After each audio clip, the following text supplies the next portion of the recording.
Hey guys, we're going to perform a badge 4 and we'll explain what that is. Okay. So if I read the question, it says a company claims to have developed a new battery that lasts longer than the regular one. So it makes sense that this is the duration of the regular one. And this is, they think that it lasts longer. Now in many questions, we would have to come up with this, right? So this kind of helped us out, but let's go ahead and do all of our steps. So we have state, plan, do, and conclude. And sometimes we have an extra question. I call that a follow-up. Like, so based on the information you gathered, can you make a statement, oftentimes to the press or something that you would want to print? So here, assuming they didn't tell us this, we would say, in this example, we're going to set it at 30 hours, and we have reason to believe it might be better, so 30 hours. Since we use the symbol mu, we have to state this parameter. This is the true mean life of the new deluxe battery. Mean life of the new deluxe battery. Okay. Now it says we took an SRS. That's good. So in our plan, right, it was sample was random because it's an SRS. It said of 15, so we've got some issues there with our number size. Since n is less than 30, we can't use the central limit theorem. But it does, let's say, is there any other reason to know? Based on a year's experience, they've lasted for continuous use, an SRS of 15. Do the data provide convincing evidence? Okay, we don't know. Okay, so this, which is like, I need more info. So what's interesting is the textbook actually provides a little bit more info on these data, and we'll get that in a minute, but let's just pause there and then go to the next step. Do we have independence?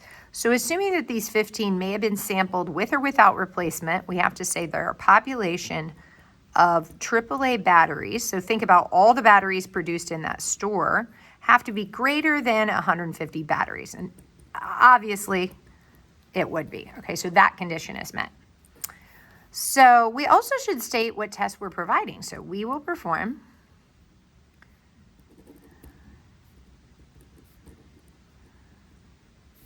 a one sample t-test for mu. Okay, now let's go ahead and do our calculations. So in our calculator, we're going to go to menu, statistics, stat test, zoom in there, and we're going to do a t-test, right? We don't have the raw data. They gave us the summary statistics, okay? So mu naught, we said to set it for 30 hours, right? 30 hours. The X bar, the information we got was 33.9. So it looks like we have some amount of evidence that it is longer. So we're calculating what is the likelihood of getting a sample that large or greater just by chance. Our standard deviation is 9.5 hours of our sample. We took a sample of 15. Okay. And so now when I get to my alternate hypothesis, I have reason to believe that they're lasting longer, so that's a greater than sign. All right, there we go. So we have a t-test.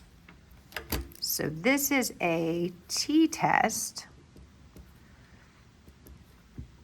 And our calculator says t is 1.54. All right, so that doesn't look like it's far enough over. So if our average was 30 hours and our sample here was 33.9, then the area under the curve, it looks like, would provide our p-value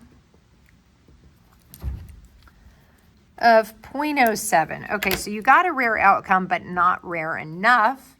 They didn't tell us what alpha is, so we're just going to assume it is 0.05. So because our p-value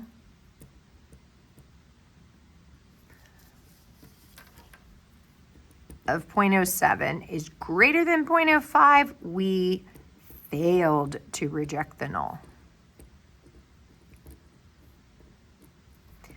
We do not have sufficient evidence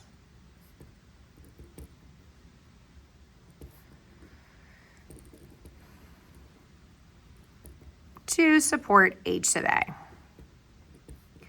What is H sub A? That this new battery is lasting longer than 30 hours.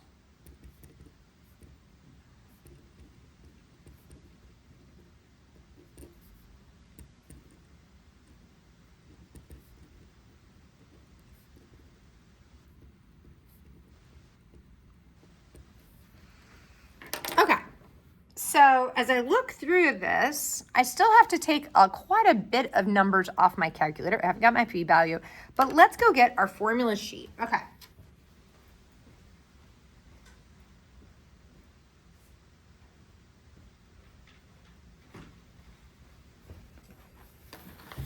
So our formula sheet, when we're doing a stat test, is our general formula. The stat test is statistic minus parameter over the standard error of the statistic.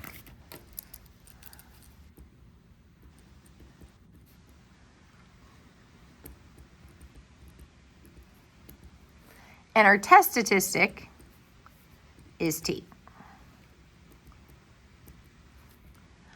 And our formula says it's a statistic minus the parameter all over the standard error of the statistic. So our statistic, if we look on our formula sheet, right, our statistic is x bar. Our parameter, if we look on our formula sheet, our parameter is mu. Our standard error of our statistic, in a mean question is S over the square root of n. Okay, so now we can plug in these values in our calculator. They said our x bar from the problem was 33.9.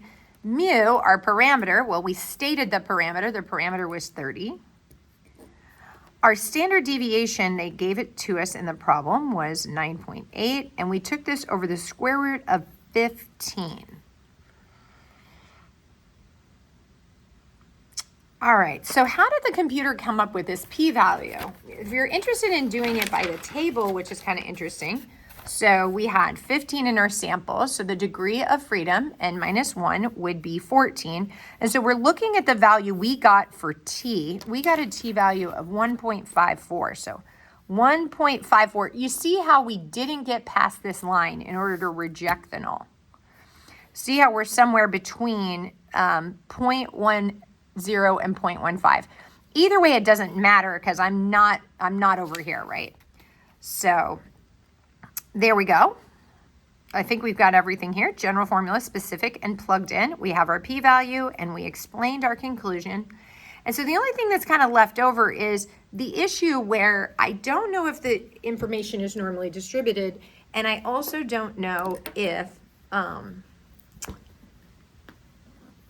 don't have n big enough to provide an opportunity to say that I can use the central limit theorem. So if we look back in our example, and I think it gives us some more information here. Oh, let's see. I'm just flipping back through the book.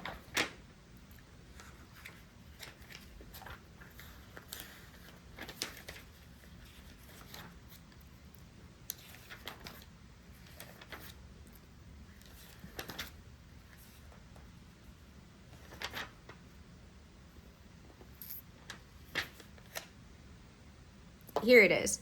In the book, they actually gave the 15 data points. And notice they gave 3 different ways of looking at it. They gave a dot plot, they gave a box plot, and they gave a normal probability plot. So in the problem, if it was a real AP question, they would have actually given you these data points. So I'm going to show you that now because I think it's useful depending on the type of problem you're working on. So in our example here, they got an average of 33.9 and a standard deviation of 9.5. But that's as if they gave you the summary statistics. Imagine they didn't. Imagine they gave us a raw data. So that would be just like the dot plot I showed you. Imagine they gave you this dot plot. And I've noticed that they've done this before where on the AP exam, they don't give you the raw data and they don't give you the specific data, but they do give you a quick dot plot. Okay, so assuming they actually just provide you this quick dot plot, and you're like, ooh, thank you. Okay, I didn't have to put all those numbers in. If you give you that dot plot, and again, this x-axis is labeled hours. So we would say, since the dot plot has no strong skews or outliers, the sampling distribution will be approximately normal.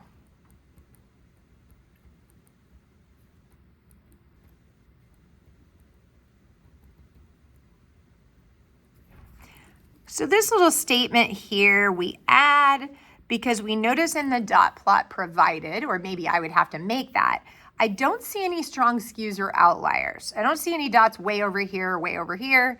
I don't see lots of dots to the left and a couple to the right or vice versa. So we're good to go. We're done here. So let's just look to see if there's a follow-up. If I read through here, it says, do these data provide convincing evidence that the new battery lasts longer on average?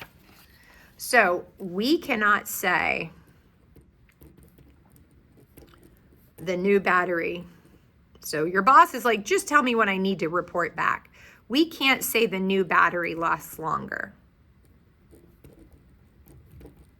Now your boss might say, well, hold on a minute. Your average was 33.9 and the overall average is 30. You did get some information it lasts longer. Well, yes, but you don't have enough evidence. You don't have convincing evidence that the new battery lasts longer. We can't say that it does because this could be a possible sample from data that does in fact have an average of 30. Thanks for joining us, guys. See you next time.